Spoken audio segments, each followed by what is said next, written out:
I wanted to do another video where I talked about gas mask EDC and sort of threats from chemical sort of stuff that's not chemical weapons necessarily, but why you should always, have a gas mask, as I've said before in other videos, because there's always some sort of threat that you could encounter that a lot of people don't think about until it's too late. So I was sort of prompted to do this because recently in Texas, where they've had all the flooding, in Houston, there was a chemical plant that's had like really dangerous chemical fires going on because there's been nobody manning the plant where it's flooded and it's been water damaged.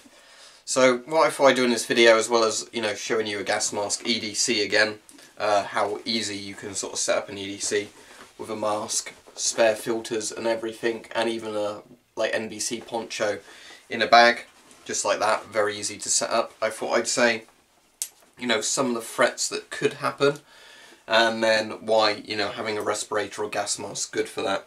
Even if you're only going to go down the road of having an ABEC style 3M half face mask, that's still a lot better than obviously doing nothing, although it doesn't give you eye protection unless you get separate sort of goggles. So, obviously, as I said, in Houston there was that chemical plant fire, where that's been water damaged. So obviously what I think you should do for anybody who's thinking about setting up some sort of prepping with a respirator is look at what's near you that could be a potential hazard if something went wrong. So near me there's a place where they test pesticides, or at least herbicides I think, rather than pesticides, but again, some sort of poisonous chemical. And you think, if they have a fire there, will they spill some of it? Is there an immediate risk to my health? There's also a detention centre not very far from me where the police would obviously use CS gas if that was a thing. So we've got both poisonous herbicides potentially getting into the air and sort of choking agents that aren't really going to kill you, but they make life very unpleasant if you inhaled it. There's also a fairly busy dual carriageway not very far from my house, so again you think, what happens there if you have some sort of truck carrying chemical spills? And that obviously creates a cloud of either poisonous or very irritant gas that's not going to do you any good. As I've said before, if you live near major train tracks, you've always got the risk that there's going to be a freight train carrying some sort of chemical that crashes and leaks chemicals. Like we saw near Beachy Head a couple of weeks ago, last week, whenever it was, a big cloud of chlorine gas came in off the sea, made lots of people ill. Thankfully, didn't kill anyone. But again, the emergency response to it wasn't good enough. There's pictures of like the staff at the hospitals wearing just little dust masks. If that's chlorine, you need a B in the ABEC filter, an inorganic gas filter. A little paper mask isn't going to do that. So, you have all these sort of things where there's potential risks and nobody's actually really prepared for them, even at a proper level where they should be. So obviously, as we said, we've got transport of chemicals, whether it be by boat, by train, by road. You've got plants where they might work with chemicals if there's a fire there, as well as having smoke, which is never good to breathe in. That smoke could be carrying deadly chemicals or very bad chemicals. So you've got all those sorts of things. You've got, are you in an area where the police or another group are likely to use CS gas or something like that that's going to get down you? Again, if you're in areas that have frequent riots or, problems like that, of course that's something you have to potentially think about. So you've got all those things, and then obviously there's a bit of a risk as well, I think, with terrorism, because I'm sure a lot of terrorists could actually easily say, emergency responses aren't very good to sort of chemical incidents of any sort, even if it's an industrial accident. Let's make some chemical weapons.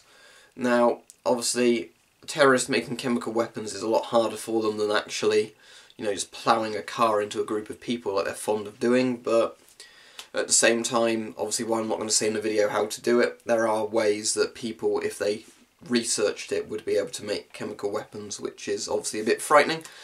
Not normally very dangerous stuff, but it still raises a question, doesn't it, that a terrorist group could detonate some sort of dirty bomb, either irradiated material or some sort of chlorine type device, which could prove hazardous.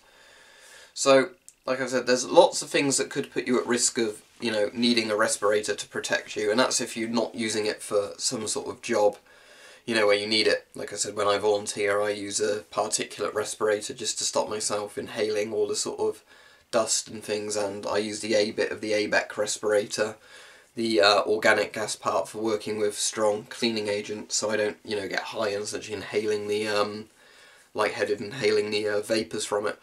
So you've got all those things which I think most people actually really need to consider, because I think whether you like it or not, there's quite a high risk that something might go wrong. And it's like I was saying with sensible prepping, I think there are people that go really overboard with prepping, because I don't want to be mean to them or anything, but whenever I do a video where I talk about, you know, having basics, you know, supplies for a week, 2 weeks, water and food for a week or 2 weeks, you know, basic medical supplies, you then normally get somebody who says, you need to do this, this, this, this, this. I'm not thinking a year of canned food down the line, to be honest, so.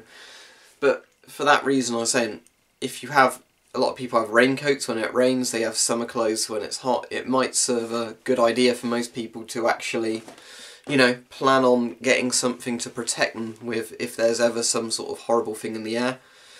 Again, sometimes you can get places where air pollution's really bad, where you might want to think actually about using a respirator, so there's always that.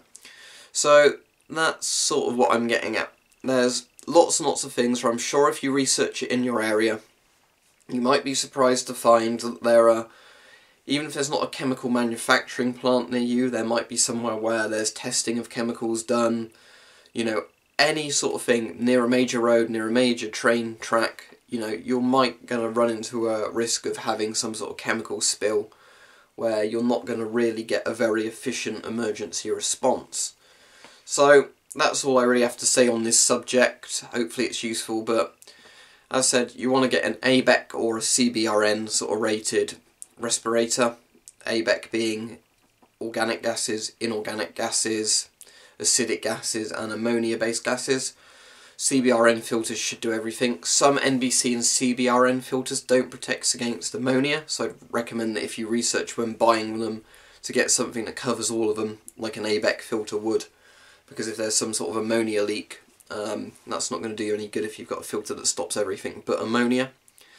And obviously it stands to reason you want the particulate level free protection in front of that, because obviously particulate level free is quite risky.